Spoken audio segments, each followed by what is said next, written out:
Today I want to talk to you about what could be the greatest Frankenstein film ever made. It's alive! It's alive! It's alive! No, not that one. We're actually talking about The Curse of Frankenstein from 1957 from Hammer Films. What's going on, my friends? Welcome again to the Cobwebs channel. My name is Daniel, and this film in 1957 kicked off one of the greatest runs of horror films of all time, the classic Hammer horror films. Now, Hammer had actually been in operation ever since the 1930s, but it was around this time when they decided they wanted to start remaking the classic Universal monster movies with more titillating elements, with the blood and the gore and the vampire teeth that those movies couldn't have, as well as the sexuality aspects as well. It is hot. We're finally getting hot. But what I think makes this movie so special is they did not have the rights to those early Universal Monsters Frankenstein movies, which means anything that those films came up with that was not found in the original novel, which is like most of it, they could not use. That means no flat-top Frankenstein monster, no bolts in the neck, no raising the body up to the top of a castle and lightning strike it, none of that stuff.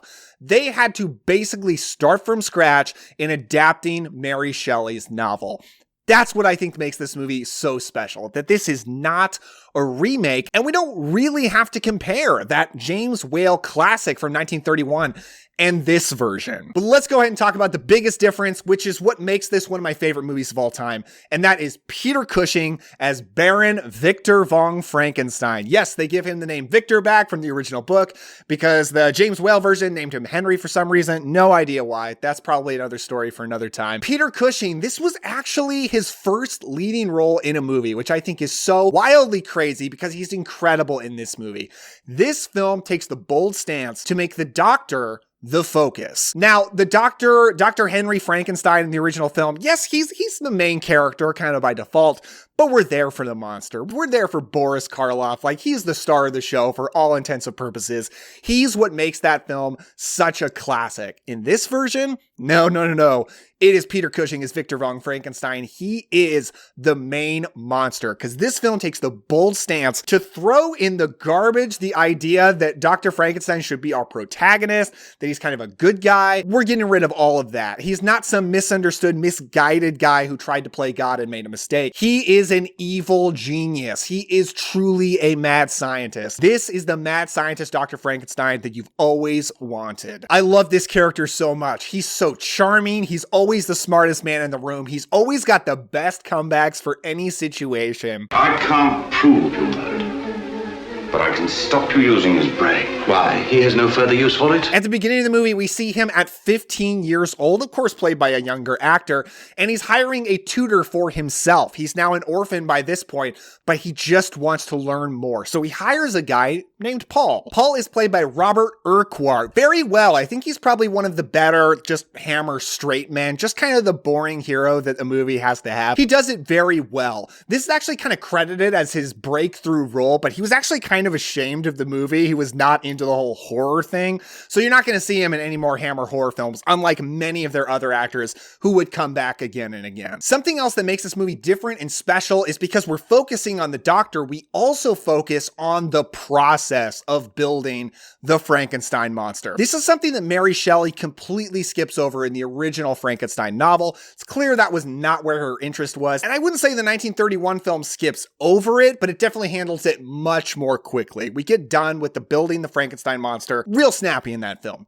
This movie, it's about a little over half the movie spent on building a monster, piece by piece. And in this part of the movie, we actually get a lot of blood and gore. Now, if you're watching it today with eyes from the 2020s and you're not used to old movies, this movie is not going to seem extreme at all. It's going to seem very tame. But if you binge a lot of 1950s horror movies, which I have, you will see that there's just nothing else like this. This movie has Dr. Frankenstein cutting off a head, he's taking out body parts, he's removing eyeballs.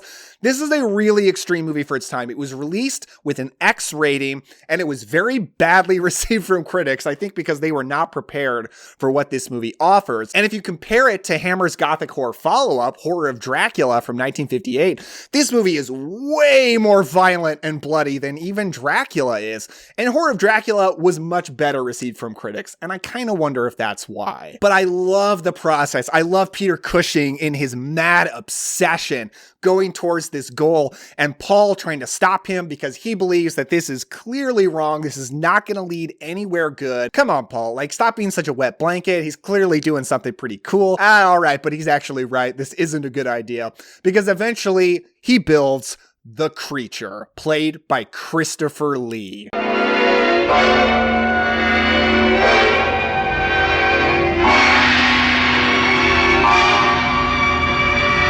That's right, this is the first collaboration between Peter Cushing and Christopher Lee, who became, gosh, maybe the greatest pairing in the entire history of horror films. They're definitely the next generation's version of Bela Lugosi and Boris Karloff, but their collaborations are even better than Lugosi and Karloff's. I love this movie's version of the creature. Again, completely different than what Boris Karloff did. They have nothing in common. They look nothing alike. I mean, Boris Karloff's Frankenstein, he's supposed to look ugly, horrifying. That's how all other characters react to him, but he looks cool. I mean, come on, I've got a lot of Boris Karloff Frankenstein merch in my house. If you go into any Halloween store during October and throw a rock, you will hit some Boris Karloff Frankenstein merch, because he just looks awesome. Christopher Lee's creature truly is ugly, truly is horrifying. If I walked into Karloff's Frankenstein and Christopher Lee's Frankenstein, I would be way more scared of Christopher Lee's. He just looks gross. That was unnecessarily mean. Check it out. I've actually got this action figure of Christopher Lee's Frankenstein creature. I just love it. But Christopher Lee was not a horror icon when he did this movie, so why was he casted? Well, they really just put out a casting call for a big guy. Christopher Lee was tall, he was one of 2 finalists, and he was chosen because he would work for 2 pounds a day less than the other guy. Yep, that's all it took. That's how Hammer ended up getting probably their greatest and most important star, horror icon Christopher Lee, one of my favorite actors of all time, right along with Peter Cushing. The character is also completely different, if you even want to call him a character, and I almost kind of don't. What I love about Christopher Lee's version is I don't really see any humanity in him. It doesn't really feel like Baron Frankenstein created a man, like in the book, like in the James Whale version. It feels like Victor Frankenstein reanimated a corpse. And that's kind of it. He really comes across to me more like a sad, pathetic, wounded animal, more than a person. And Christopher Lee's idea for his performance was to play the creature like a marionette, like it wasn't in control of its own actions, just a puppet for somebody else. I think that does come across really well in the performance, and again, it's a great idea. While most versions of Frankenstein, the conflict is between Dr. Frankenstein and the monster. Who is the protagonist? Who is the antagonist? You be the judge. There's a debate there, but that's the conflict. This movie, the conflict is between Baron Frankenstein and Paul trying to stop him. And the creature is just this sad thing caught in the middle. You truly believe this was wrong. You should not have brought this thing to life. Like, this thing is suffering. It's sad. And I think this movie hits that point even more in that they actually deal with the problem of the creature very quickly. Because if you think in the real life, well, how would you deal with a Frankenstein monster? Like, if you wanted to stop it, what would you do? I mean, you'd probably just shoot it. Step aside, lady, I'll shoot it. And that's what they do in this movie.